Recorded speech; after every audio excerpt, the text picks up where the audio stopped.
Ladies and gentlemen, boys and girls, children of all ages, my majestic universe, I am Tiger Height, and this is going to be our review and highlights for Ring of Honor's Best in the World. I will be getting Fyter Fest and Southern Showdown up, but they will be a couple of days late. Just a lot of shows going on this weekend with the very minimal time that I have with work and doing other stuff, so please be patient with me. I'll get this one up, and as you are watching this, I am most likely working on Fyter Fest.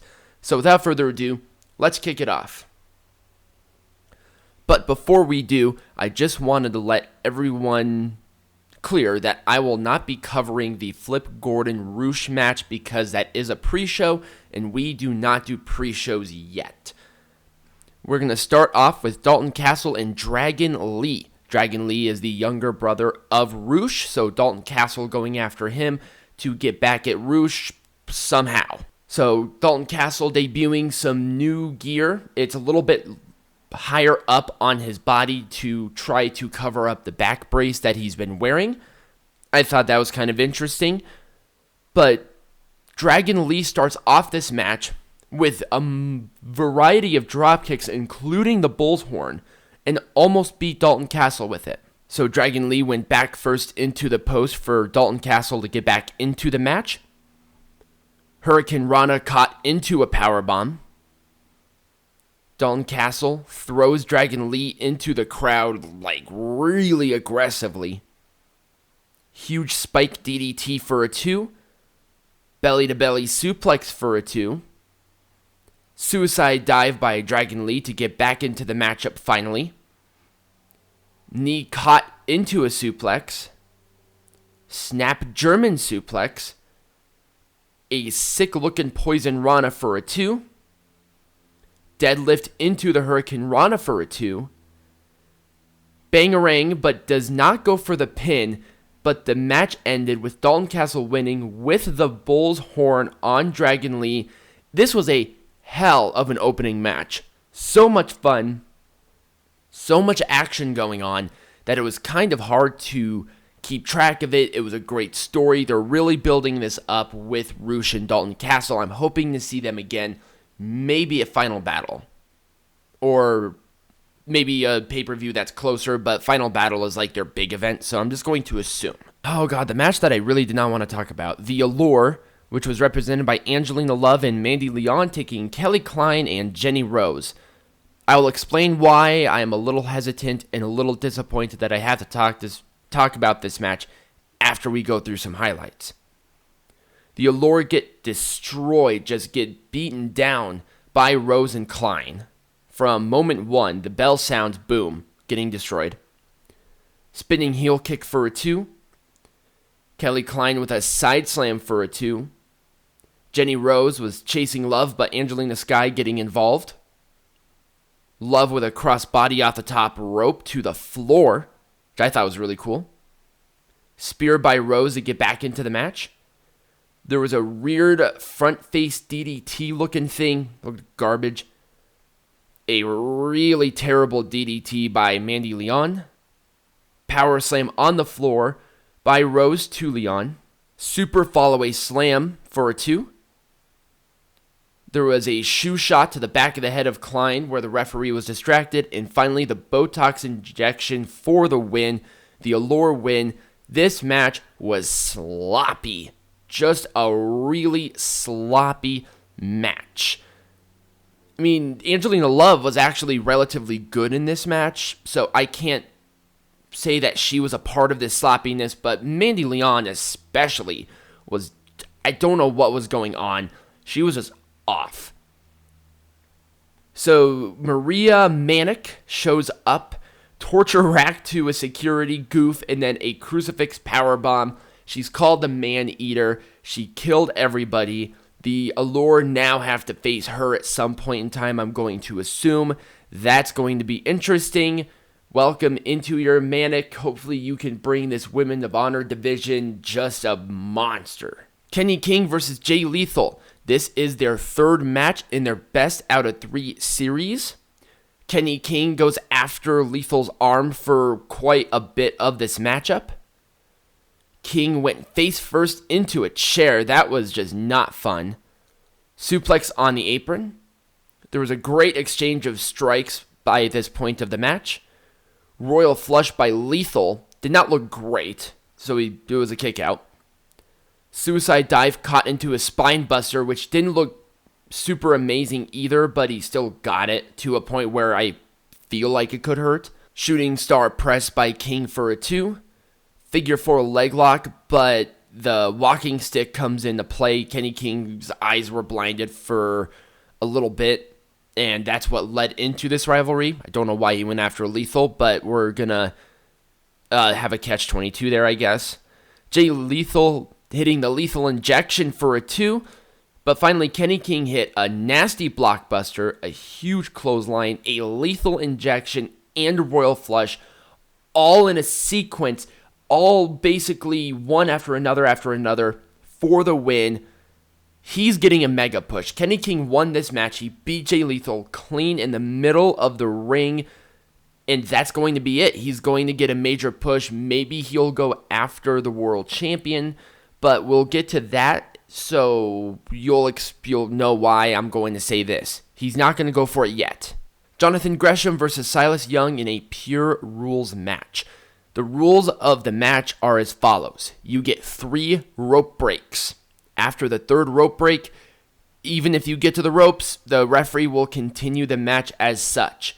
You will get 1 warning for a closed fist right to the face, but if you do it again, you get disqualified. There was some great groundwork to start this match. Silas Young forced Gresham to get the first rope break. With that, Silas Young was going very well. He was going very strong at the get-go of this match. And then Jonathan Gresham coming back and forcing a rope break on Silas Young.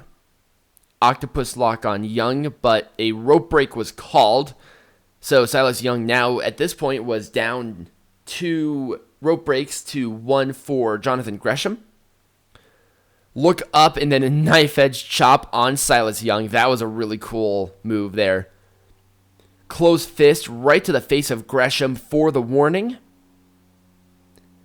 Outside in double foot stomp by Silas Young. One of my personal favorite moves by Silas. Abdominal stretch, but Gresham got out of it. Roll through single leg Boston Crab for Jonathan Gresham to get his 2nd rope break. Backbreaker clothesline for a 2, but then right into a modified full Nelson, which looked just awesome. Push off the top rope. Man, Gresham did not land nicely either. Gresham forced Young's hand to the rope in the octopus stretch for his 3rd and final rope break. He has no more rope breaks at this point. Forearms back and forth. Both go over the rope from a suplex, and I hate that spot so goddamn much. They just landed awkwardly. Not fun whatsoever.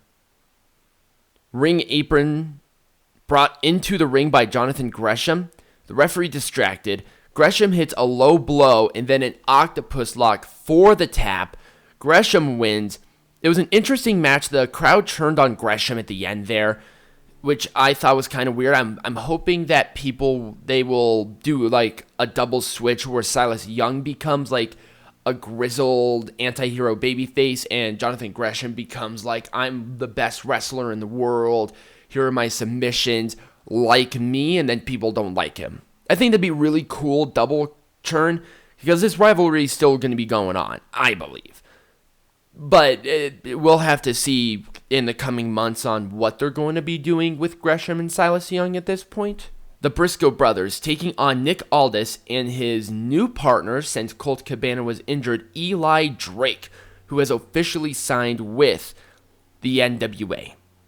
Mark Briscoe and Eli Drake start out. The Briscoes go to work on Aldous pretty quickly as soon as he gets the tag in. Great tag team work on Mark Briscoe. Awesome neckbreaker by Eli Drake. Falcon Arrow for a 2. Dropkick by Jay to stop Aldous' momentum at this point. There was a Uranagi throw by Mark Hoskins. Uranagi throw by Mark Briscoe to get back into this match looked really good. An interesting looking slam by Mark Briscoe for a 2. Burning hammer by Eli Drake for a 2. Redneck boogie and clothesline for Aldous to get into a pin. Cactus elbow to Aldous by Mark Briscoe. And the match just eventually broke down. Double disqualification, double count out. Nothing happened here. Eli Drake and James Storm were attacking each other. Briscoes kept attacking Aldous in the inside of the ring, putting him through a table, really doing this brand warfare thing between the NWA and Ring of Honor, or at least the Briscoes, because I don't think Ring of Honor likes the fact that the Briscoes are destroying some of the main champions on the NWA side. But I think it's a really good rivalry. The Briscoes are awesome. This is something new for them that's not putting them in tag team contention, because I don't think we need them in the tag team division right now. Maybe in the NWA. I would like to see them win the NWA Tag Team Champions. That would be interesting. Bandido versus Shane Taylor for the Ring of Honor World Television Championship. They start out with a forearm exchange. Pump a knee and a flying head scissors to Shane Taylor. Hurricane Rana but caught into an apron powerbomb. Stepping on Bandido's head and just talking trash by Shane Taylor. He's such a great heel. He's really come into his own, and this is a great example of that. Double chops right to the chest of Bandido for a 2. Corkscrew crossbody by Bandido looked really nice. Bring up facebuster by Bandido, and a corkscrew moonsault by Bandido. Springboard Hurricane Rana for a 2. Crossbody by Bandido, caught into a choke slam. Big boy splash for a 2. A huge super kick on Shane Taylor to stop his momentum. Bandido tried to go for the 21 plex, but he just couldn't do it. His back is too hurt at this point. Powerbomb knee and a package pile driver by Shane Taylor for a 2.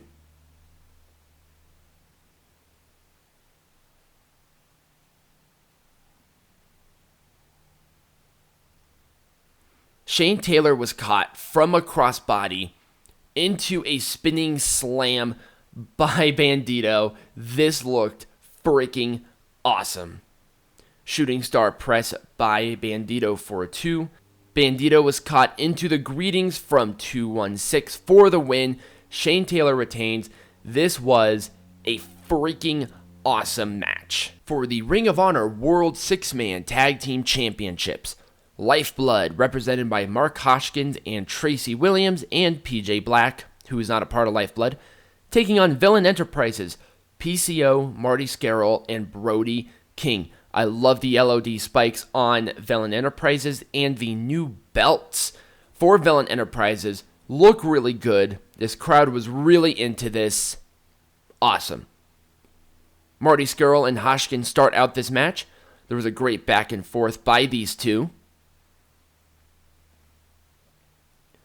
PJ Black and PCO go next. So PCO caught a boot, and then he does a dragon screw leg whip, but PCO still got hit with the boot to the face, absorbing the impact. Super kick by PJ Black, but eats a huge boot for his trouble by PCO. Brody King and Williams are up next, but huge chops by King for Williams just to be the punching bag, basically. Caught another big chop, but using the rope for an arm breaker. Catapult senton by Villain Enterprises. I just thought that this was a really cool spot. PCO will do freaking anything at 50. It's awesome. Enterprises isolate Williams for this part of the matchup. Surfboard boot combination on Scurll, with Scurll being isolated at this point. Brody King getting the tag and going ham on all of the challengers. PJ Black and Williams get crushed with a huge senton. Boston Crab into a leg drop by Villain Enterprises. There was a big right and then a senton by Brody King and Marty Scurll specifically. Double foot stomp frog splash for a 2. Triple person pile driver onto PCO for a 2.